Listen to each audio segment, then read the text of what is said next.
question that's behind this video is about abandonment. Someone asks, I have this lifelong feeling of abandonment that makes me feel that if I don't say yes to people, then they're not going to like me, so I say yes when really I mean no, and it means I'm not being myself. But I do like myself, I accept myself, lots of things about me I really like, but for some reason I don't seem to trust that people will really like me back. So there's this feeling of being mildly petrified all the time that I'm going to be abandoned and left on my own. So the answer to this lies in the fact that when we feel something and then make it a problem and then focus on it, then the momentum of that builds and builds and builds and builds until it can become a lifelong issue that we've always had to deal with, just because we've been focusing on it so much. And that seems so bizarre. No, I'm trying to sort this problem out, and because it's a bad problem, and this is the right thing to do. That's the way to deal with it, but it's not. The more you focus on the attention on it, the more you're saying to the universe, hey, universe, this is important to me, this is what I want more of, this thing that I don't want. Whereas the way to deal with it actually is to start something else. Start a different momentum.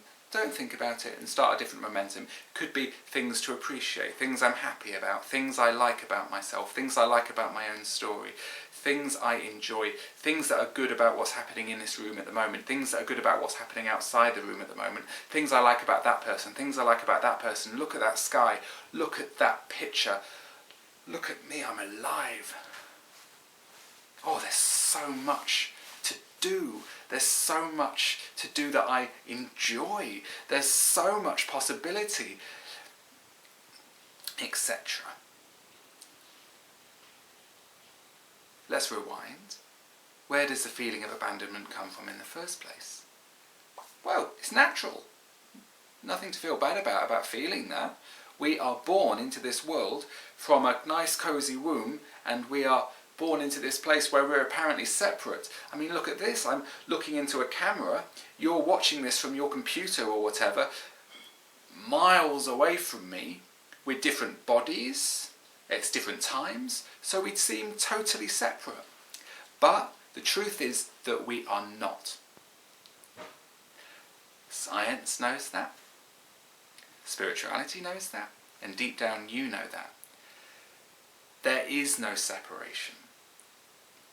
There is no duality. We are all one. So the idea that you are abandoned is just an illusion. The idea that you could be abandoned is just an illusion, because you never are.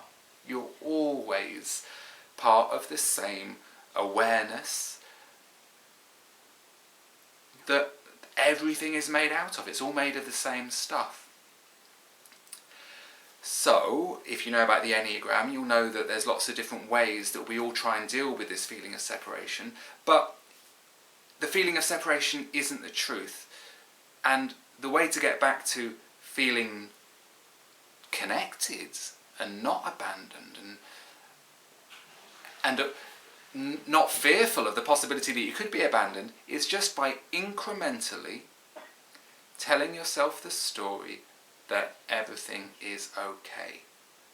And it sounds so simple, and people might be watching this going, oh, it can't be that easy, but it is. And from my experience, I was one of the most miserable, feeling like I was failing, feeling like I wasn't good enough, people that you could imagine. Most of my life was spent feeling rubbish, feeling bad, feeling not enough.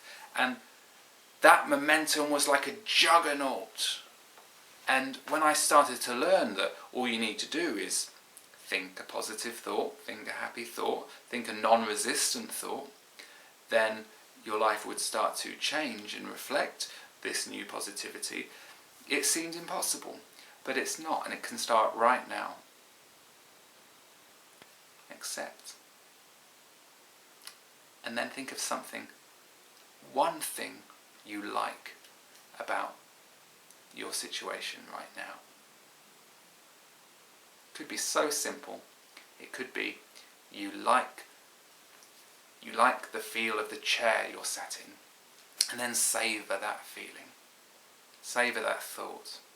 And as soon as any positive feeling starts to arise, then really zone in on that. Tune into that. Yeah, see, there is positivity there.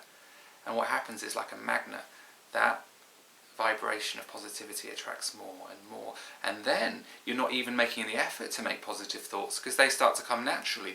And bit by bit, by bit, by bit, by bit, the momentum builds. And then you wake up the next day, and you might wake up and suddenly it seems all these thoughts are coming to you, but you can do it. No, it doesn't matter, it doesn't matter.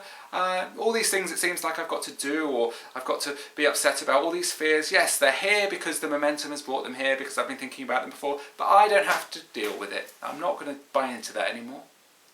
I'm just going to lie here and enjoy my cosy bed.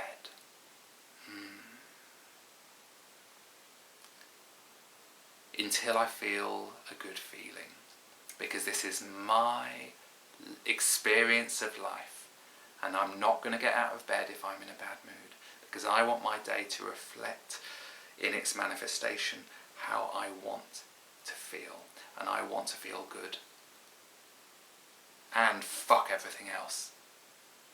I'm not going to go through this day trudging through it as if I've got all these responsibilities and all these things I've got to do. I'm not going to do that anymore. I'm not going to live that life of someone who is duty bound to live a life that they don't enjoy. That's stopping. I am going to be someone who chooses how I feel. Now it might seem I've got off the topic of abandonment, really, but it's all the same. It's all the same. Feeling afraid, feeling angry, feeling abandoned, feeling depressed, feeling despairing. It's all this same, different flavours of the feeling of being separate and that everything's not all right. So just bit by bit by bit, telling the story that things are all right, allowing that to grow, allowing that momentum to grow, keep allowing it to grow, and before you know it, and I promise this, before you know it, and by that I mean one day you will go, oh, wasn't that hard after all? I don't mean it's going to happen definitely today, but I do mean that soon you will realise, wow, it was easier than I thought. I just needed to take responsibility and make the decision that I was going to make the thoughts in my head happier. And I was going to have a happier feeling in my body. And that would naturally allow the world around me to reflect what I was putting out to it. Oh, that was a big old rambling lecture about abandonment. Hopefully, the energy behind that was helpful, even if it meandered slightly from place to place. Or maybe you followed all my thoughts and everything, and it all made sense as well. And that would be wonderful. If you're still with me, thank you very much for watching, and goodbye.